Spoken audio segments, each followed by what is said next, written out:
Sa oras na ito, pagalingin niyo po ang bawat isa. Merong nandito o nakikinig, may problema ka sa tenga, pinapagaling ka ng Diyos. Nakikinig ka o nanonood ka o nandito ka, pinapagaling ka ng Diyos. Merong nandito o nakikinig o nanonood ka, lublub ka na sa utang, baon ka na sa utang. Pero gagawa ang Diyos ng himala, iaahon ka riyan.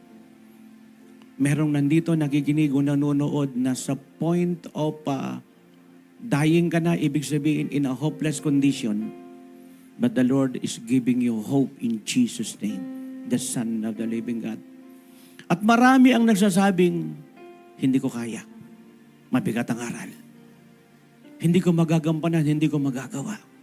Pero ang sinasabi sa iyo ng Diyos, sobra pa sa kaya mo, sapagat ang Diyos ang tutulong sa iyo. Sa mga oras na ito, tanggapin nyo ang kagalingan, tanggapin nyo ang himala.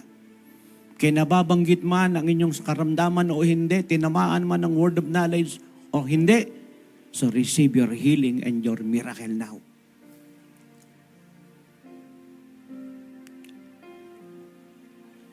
At aking pong hinihiling sa iyo, Ama, buksan mo ang langit para pagpalain, payamanin, pasaganain nyo sila.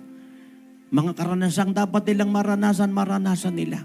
Magagandang buhay na dapat nilang matikman nila. At ang hindi pa nila nararanasan ay maranasan nila. Pagyamanin niyo, Panginoon, ang kanilang sisidlan. Umapaw ang kanilang sisidlan. In the mighty name of Jesus Christ, the Son of the living God. Na ang ibig kong sabihin, yung source of income nila ay paapawin mo, Panginoon, ang kanilang biyaya.